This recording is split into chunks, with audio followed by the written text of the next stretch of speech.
Welcome to the Nairobi Health Show, everybody. Today I've got Jonathan DePotter. Jonathan, thank you for being on the show. Thank you, Dave. Thank you for having me. It's great to be here. Yeah, broadcasting from around the world. You're in Thailand at the moment, correct? Yes, that's right. Is that your permanent residence right now?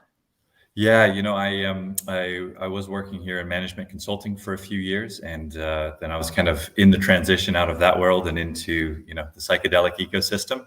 And as COVID was kind of kicking off, I decided to come down here to the islands, and so I've been here for the past 18 months.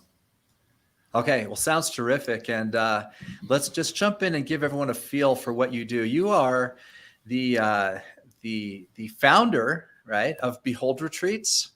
And for those of you listening, let me just read what you'd find out if you go to beholdretreats.com.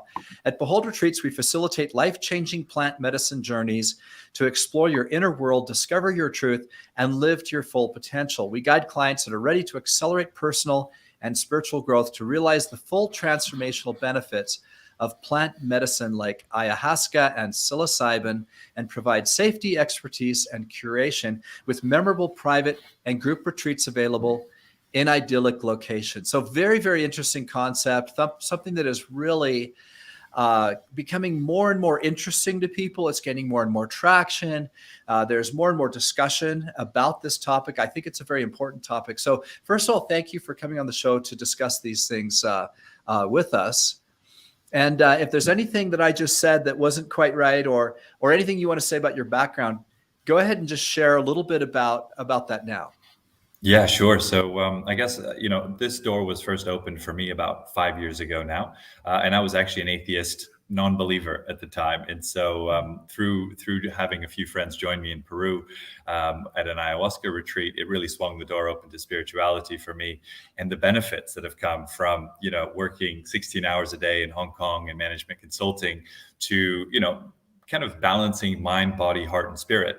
And it wasn't an easy journey, but it's been, something that has just provided daily benefits, and so many that it's, over that journey became very motivated to help people avoid the mistakes that I had made over those years, and to get those deeper breakthroughs that are available, and to sustain more of the benefits that are available through working with plant medicine. Because, there's a lot out there these days in relation to this space, but the dominant narrative today is that it helps with the lower levels of consciousness, right? So anxiety, depression, PTSD, all of these sorts of, ailments that, of course, we want those people to be better. But what's missing, I think, from the narrative is that we can use these medicines not just to address illness, but also to promote health. And so what we focus on is taking people from good to great, if that makes sense, and providing the expert guidance to do so. Yeah, and for some listeners, this will be really interesting, something that they've heard a little bit about somewhere and probably want to know more about. And for others, it could be a very scary subject, because we're now dealing in the realm of psychedelics and psychotropics, I guess. And we have this scary word drugs in our society that I think is one of the worst words ever made. Like, to have one word that describes everything from aspirin to caffeine to cocaine to meth really makes absolutely no sense. And yet words really matter. So when we have one drug that covers everything from something that's meant to deal with a mild level of pain to something that's generally considered scary to people, like a psychedelic drug, it doesn't do any good to the whole conversation. And so maybe we could go into starting with simple definitions.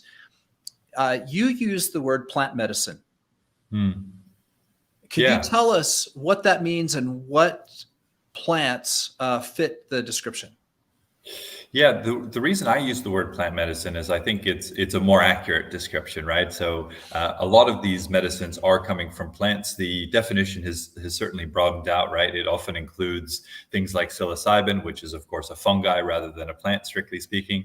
And there are also some of these that are say 5-MeO-DMT, what actually comes from a toad, or there's a synthetic version as well. So the definition itself is expanding a little bit to to cover what is often more accurately described as entheogens. So those are the psychedelic mind-altering substances, which can include psilocybin, magic mushrooms. It can include LSD. It can include San Pedro or peyote, which are cacti, ayahuasca, which I mentioned before, which is a powerful medicine from Central and South America.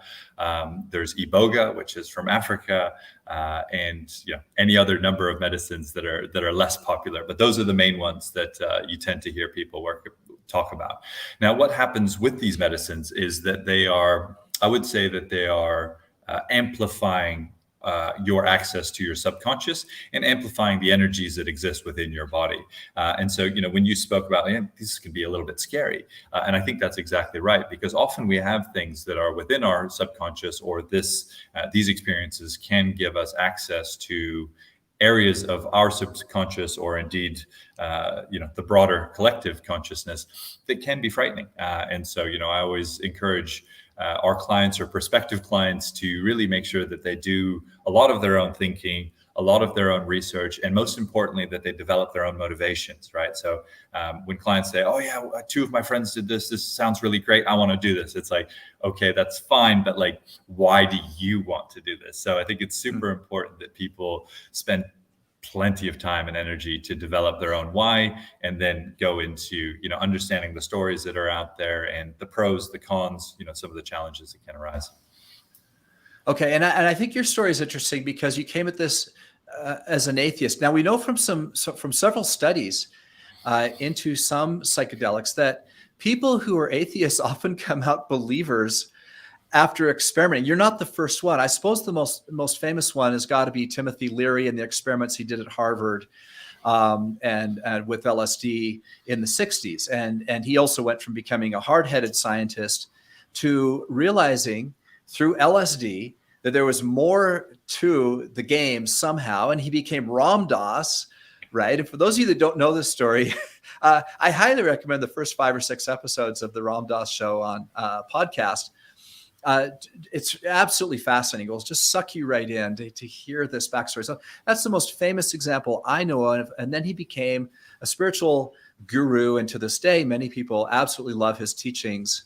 And so, like I said, he's maybe the most famous. You are now offering a similar thing in a very organized way, and with a lot more science. I mean, the experimentation they did in the 60s is kind of mind-blowing and a little bit scary. You're now operating with 70 years of research behind you in this subject, and with a lot more of a base. But on the other hand, there's people who are raised with belief systems, right?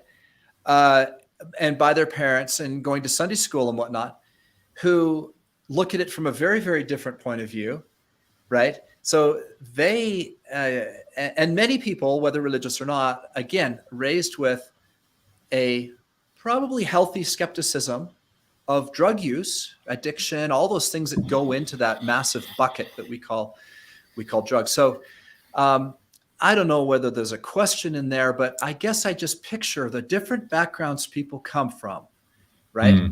And their introduction to the subject, and how you address people from different walks of life and discuss what your work is and how it could help people.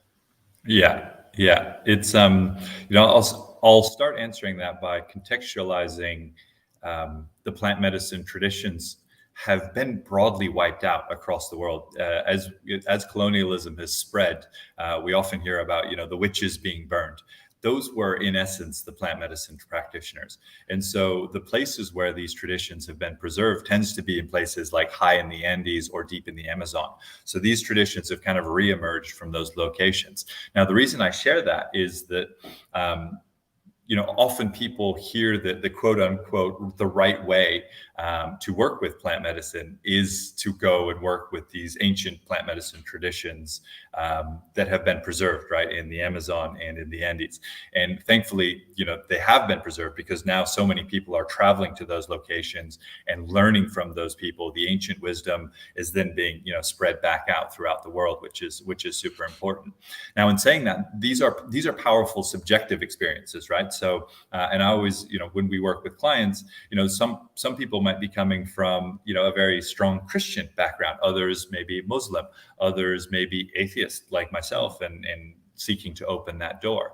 And so, we always work with clients in a way that allows, the subjectivity of the experience to unfold, right? Because fundamentally, almost regardless of what religion or tradition that you believe in, there are higher truths that have been accessed,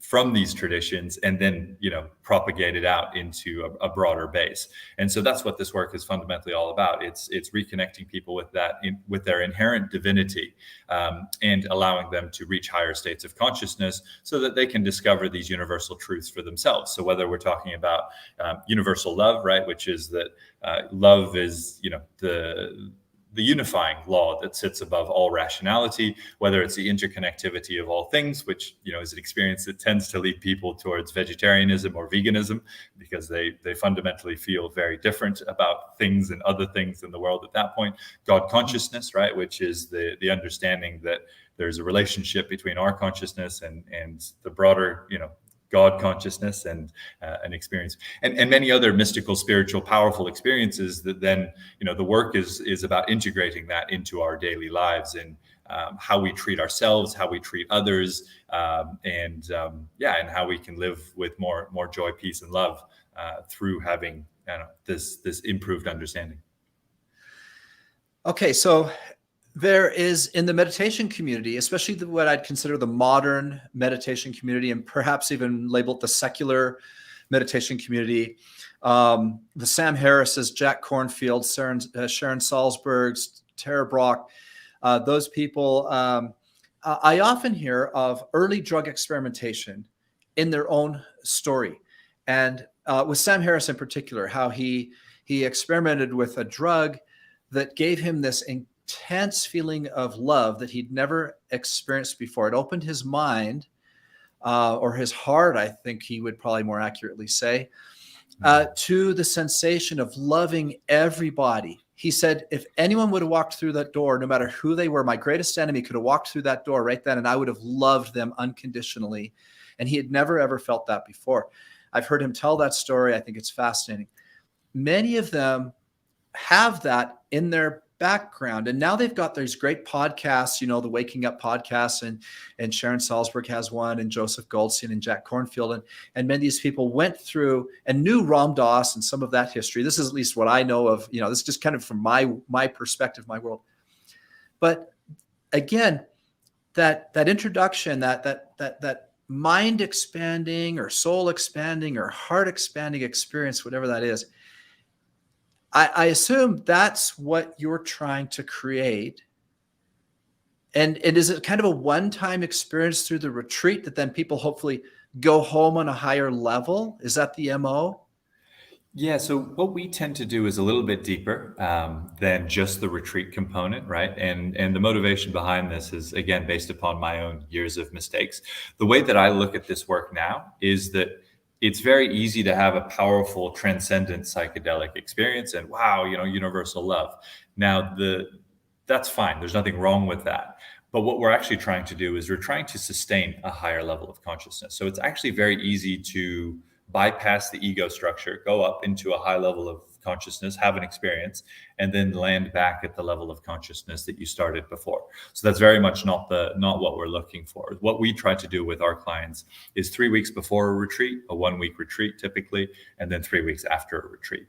Now, what we do for the 3 weeks before and after is predominantly mental and emotional work. So very much grounded in the 3D. So what we try to do with people is to help them understand their mental and emotional blind spots. So we all have patterns of mind, negative negative thinking, not very nice self-parenting, self-talk that we might like to rewire. And so we help people become conscious of that those negative patterns of mind.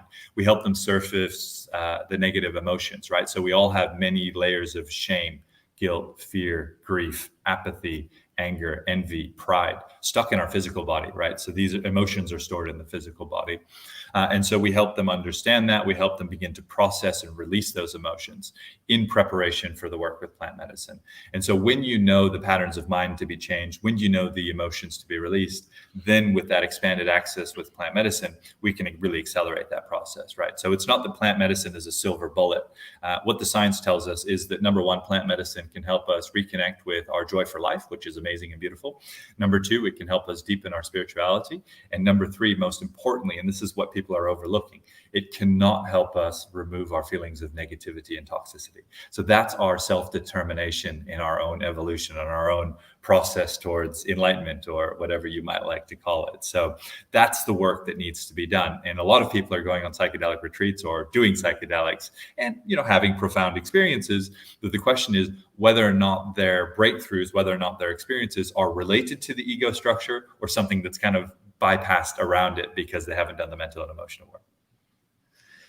Okay. And one of the reasons I mentioned those people who are kind of in my world and podcasts I listen to and an interest of mine is because of a pattern I've noticed that they're all meditators, and all of them, I believe, experimented with drugs at least at some point along the way, and often do not do drugs anymore. Although Sam Harris famously did a large dose of psilocybin last year and then, shared the experience on his podcast, which is quite interesting. But the bottom line, whether through the drug or through meditation, a core part of it seems to be the separation of thought. Most people are associated and deeply attached to their thoughts. They think they are their thoughts, right? Yeah. And I'm teaching a rapid weight loss class on Thursday night. I'm doing a 1-hour workshop on the Life Extend app. And it's a lot of fun to do. I've got a set of slides and teachings that I do. Nothing crazy. And it's not one of these, like Tom Hanks losing 50 pounds to be on Castaway. It's not that rapid of weight loss. It's just a little more quickly than the 2 pounds a week traditional thing. One of the things that's always interesting is that I can teach all those principles, but if the person thinks I'm a fat person, sorry to be not politically correct, but if the thoughts are in their own mind that they have a belief of who they are and how they ought to be, and maybe the way they were raised has influenced strongly their physique, right? And so knowing all these things won't help if deep down they have negative self-talk and deep-rooted thoughts around what they should look like or how much they should weigh, right? Yeah. And so part of the self-improvement process there would be to develop healthier thought patterns around their health. Of course, this is a health show. And one of the reasons I'm happy to and really excited to have you here is to take this particular subject and talk in specific terms on how it can help people with their health, right? And the mind-body integration there is something that you deal with all the time. So again, a long question, kind of rambling, but there was a question in there of how does this affect people's overall health? Yeah. And so the way that I generally speak about this is in relation to mind, body, and spirit. And what I'll probably do is rattle through what I understand to be number one, benefits that have been proven by science. Number two, what I know to be possible, but hasn't yet been proven by science. And I think there's quite a bit that fits into that category, which is very exciting. And then you can guide the conversation from there. In terms of the benefits to the body, these medicines are shown to be neurogenetic, right? Or sorry, I'm starting with the mind. So neurogenetic. So it starts with, it really does create new neurons in the brain. The second is neuroplasticity, right? So it reconnects regions of the brain. If you look at a scan of your typical Western brain, what you see is there's a small subset of neural pathways that's being overused. And that's because most of us have been traumatized and most of us are overwhelmed by just the complexities of everyday modern life. So as a response, almost like energy efficient response to the overwhelm, we tend to become quite patterned in the way that we see the world and the way that we engage with the world. And that actually has quite a debilitating effect upon the plasticity of our brain. Now, the more that time goes on, the more that can become entrenched. So, I think we all have someone in our lives where if you were to present them with some new piece of information, you already know how they're going to respond to that information. So they become, it's sad, they've lost the function of the brain. They've become deterministic in their thinking, which is a tragedy, right? It's also been shown to improve creativity. I think through this work, we can also become much more aware of our patterns of minds and begin to not only improve the thought quality, but reduce the thought quantity, right? So National Science Foundation did research that shows average person has between 12,000 to 60,000 thoughts per day. Almost 100% of them are egoic thoughts. So I, me, my, so it's just about me. 95% of those thoughts are repetitive. So we're having the same thoughts over and over again. And here's the real kicker. 85% of those thoughts for your average person are negative. So we're having lots of thoughts only about ourselves over and over again, mostly negative. That's really what's going on within most people's minds. And that's a function again of the trauma, the challenges that were experienced early in life, and that can absolutely be rewired. And I think through that process, to come back to your weight loss point, once people can begin to get some of those rewirings, there's a real improved motivation, right, for self-care, because it's coming not from a place of self-hatred. That's the shift that people need, right? If it's coming from, oh, I'm not good enough and I'm this and I'm that, it's really hard to motivate yourself from that place. But if you can get the shift where it's just, I love myself. I am exactly where I need to be because that's where I am. I can't be at odds with reality, right? If we're trying to create a wedge between what is and what we want to be, that's a painful existence, right? Whereas if we just accept, we're like, okay, I love myself as I am, and I can be better. And that's one of the many, beautiful paradoxes of life is everything is okay as it is, and it can be better. And so now that's coming from a place of self-love, right? So those are the benefits that I see in terms of mind. In terms of body, you often hear about the mind-heart connection and the intuition, right? I think that's a big one.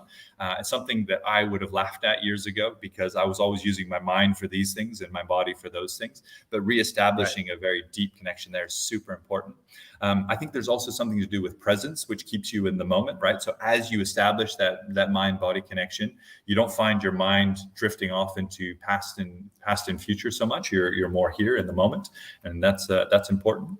We've got the first scientific paper on epigenetic benefits, so actually showing that through working with plant medicine, we can in fact change our gene expression, which is very exciting. And I think that's just the beginning of what's possible there, because most of my mentors, that's a lot of what they're trying to teach me is how to reconnect dormant DNA, which is very exciting.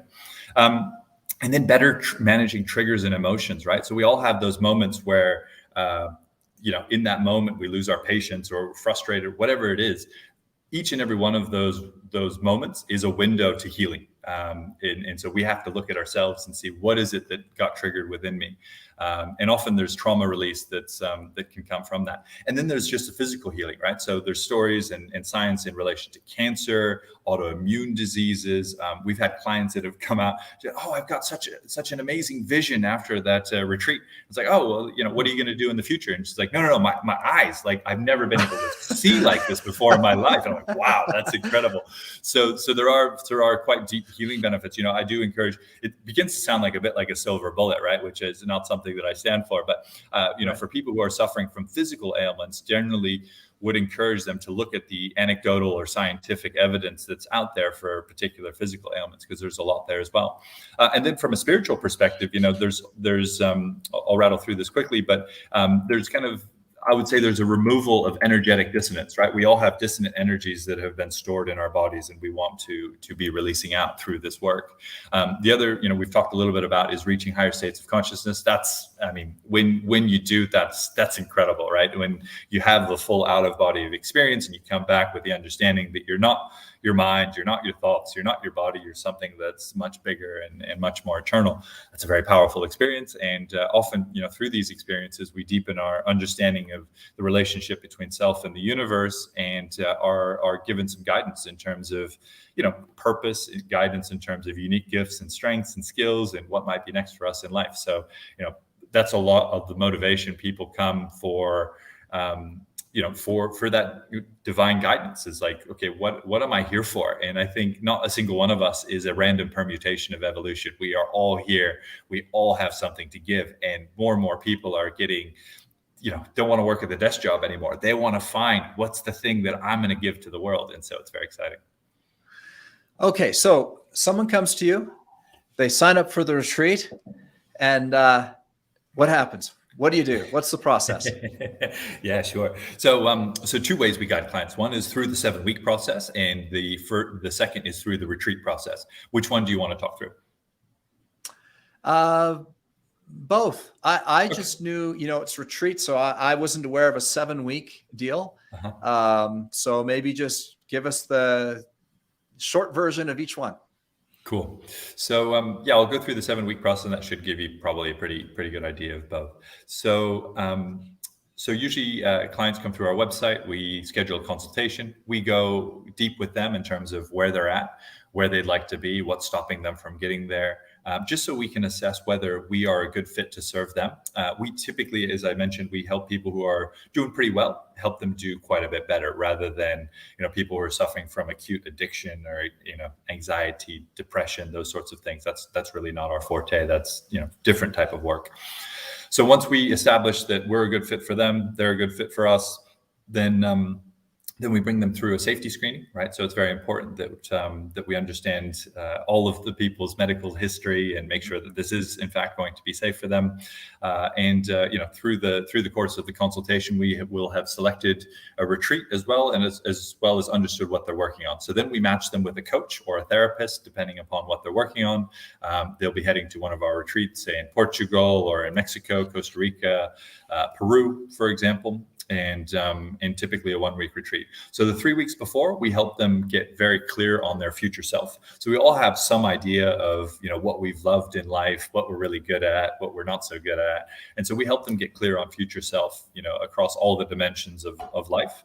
Then we help them understand where they're at in terms of their current, thinking patterns about themselves, limiting beliefs, limiting behaviors, try and surface that stuff, get them working on some of the mental and emotional work with their coach. There's a whole bunch of exercises that we have for guided self-inquiry. So questions that you can ask yourself that are probably going to help you see yourself a little bit differently than you have before, and actually become aware of some of often we're not aware of how mean we are to ourselves. It's the self-parenting is just not as loving as we might like it to be. So we start to begin to get some of those shifts before the retreat. We teach people the tools for managing their thoughts. We teach people the tools for managing their emotions. And I think that's 80% of it, right? I always say to people, this is 80% mental and emotional work. You don't actually want a psychedelic retreat. What you want is improvements to the quality of life. And if that's the case, then it's the stuff in the 3D that's going to make the difference to your journey. And then that's going to allow you to anchor that back in the 3D, which is what you're looking for. I mean, it's nice to have a profound spiritual experience, but okay, that's a week, right? So it's not lasting benefit. So that's really a lot of what we do beforehand. Then we do a week retreat. We would typically do 3 or 4 ceremonies with the plant medicine over the space of a retreat. We do much smaller groups than what you'll typically find out there. So a lot of retreat centers are doing 20, 25. There's even places that do 50 or 100 people in a room, which to me is like, wow. We do group sizes more like 6 to 8, 10, because it's just a lot more intimate. So, so we would do, some yoga, some meditation, beautiful vegetarian meals, plenty of time for resting, reflection, journaling, that sort of thing. And then of course, 3 or 4 ceremonies over the week, and then integration, right? So the way to get and keep these benefits is to anchor to that future self. You'll get a bunch of downloads over the course of the retreat. but then you got to do the work after the retreat. A lot of people are like, wow, my life's changed. And then they skip the integration part.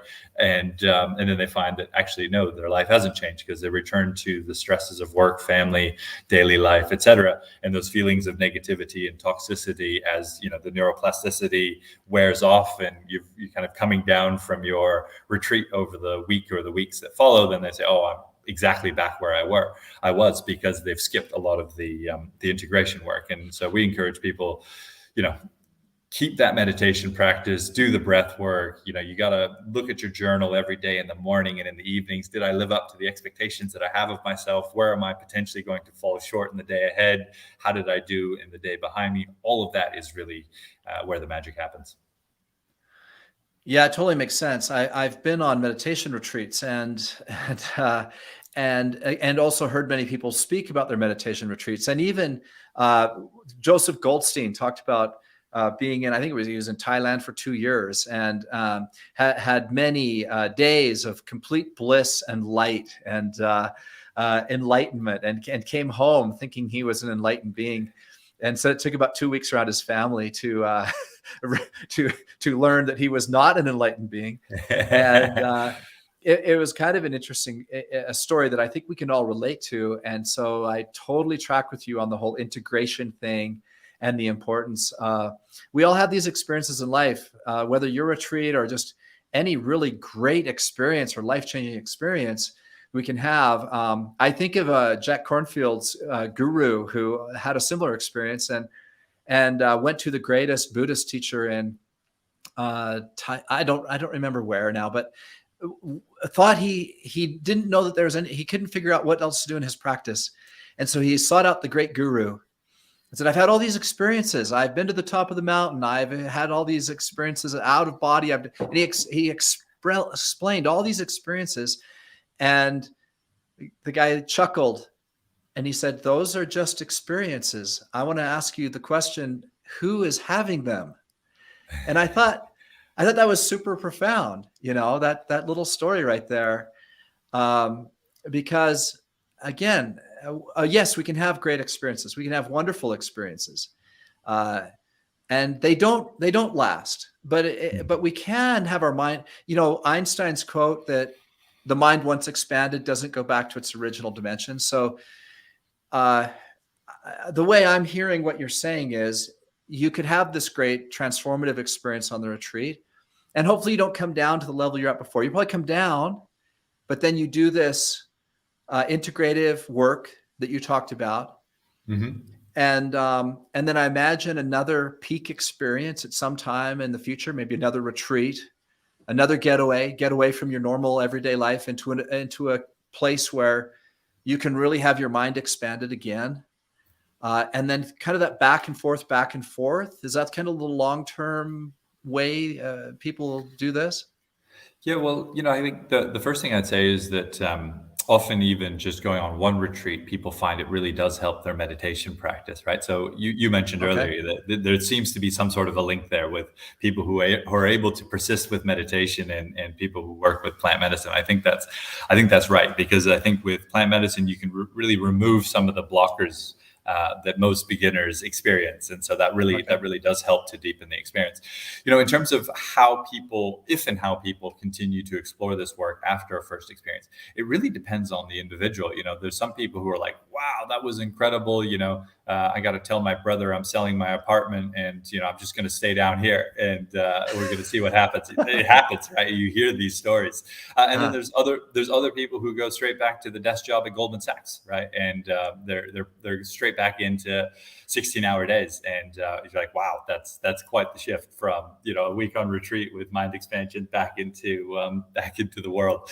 And so there's no right and wrong in terms of, if and how and when people continue on that journey. But I think, for most people, it does tend to open a door. And if they're curious and they've had a positive experience, then they will generally, continue to explore that over time. Okay, sounds good. So you're looking for people who want this type of experience, who are not struggling with a major condition or someone. You're not looking for a person who really needs a psychologist or psychiatrist. You're looking for a person who's generally well, but who's looking for more. Yeah, yeah, absolutely. And there's most of our clients are busy people. So what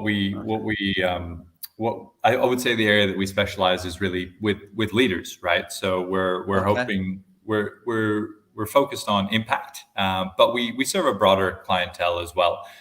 So we focus on those people because they're the most traumatized, actually. So the dynamic, I don't know if you've seen the film Wisdom of Trauma by Gabor Mate, but there's a No. dynamic within that he points to, which I think is accurate and very interesting, which is I'm actually going to do a slight tangent first. In Malcolm Gladwell's book, in Outliers, the first chapter of that book, he talks about how in the NHL, in hockey, all of I the remember the professional story. hockey players are in the same kind of like 3-month window, right? And it's just Yeah. because when they start at 5 years old, they're so much more dominant on Yeah. the All ice. born, And like 80% of all stars are born between January and March or something.